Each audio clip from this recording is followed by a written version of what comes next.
the order was written and that they would establish a camp.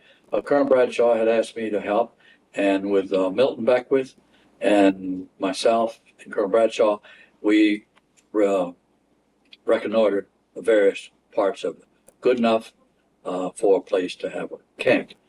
We did not find any easily, and in the meantime, we heard the naval amphibious scouts were going to leave, and at that time I was at 6th Army headquarters, and they suggested I go back to the island, to Kalo on Ferguson Island, and occupy the area as the Navy left. Well, we had some Army there, as I said, Beckwith was one, and so I went back to the island, as I recall, and we stayed there, and the Navy pulled out.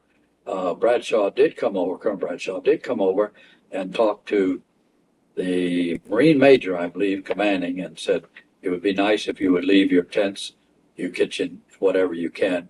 And I think they were quite relieved they didn't have to haul any of that stuff away. So we took over the camp. And it was determined that that's where we would be. And then we wanted a new dock, and we wanted a new this and new that. And Colonel Bradshaw said, Mayo, we ought to have this. And I said, sir, you're right. And it's too bad the engineers can't be told to build us a new dock and build us a new kitchen. And he said, yeah, that's the way to go.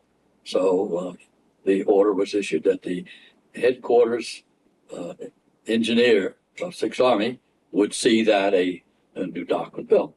And it wasn't anything big, but we didn't have to requisition piling, and we didn't have to requisition cement for a new kitchen floor and things like that. It was done in a way it was should be done. Those guys were equipped to do it, and they did it. So we set up camp, and as I recall, we spent Christmas of '43 in that camp.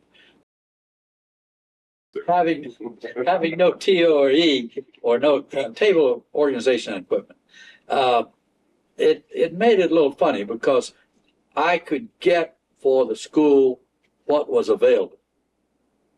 I didn't have to say I had authority to get it, except General Kruger's letter that set up us.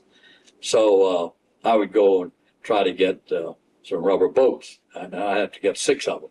And they'd say, well, you know, they were Air Corps emergency use boats and things like that. And I'd say, well, we need this for training because we're going to rescue your men. And so I had to always have a good story. And one of the best stories I had was up on Luzon much later, where we needed a water tank, and we'd always been able to get a well or a spring or something, but they needed a water tank. And I went to a sergeant. I knew he had a water tank, and he said no, couldn't let me have it because we were a small outfit. And I said, well, I had a bottle of whiskey. Nope, he said, sir, a bottle of whiskey won't help. So I went to his commanding officer, Captain. I said, Captain, you've got a good sergeant there. I need a water tank badly. I've been ordered to get it. You got one. And I offered your sergeant a bottle of whiskey to give me a tank, and he wouldn't take it. And the captain says, I will. So I got a water tank.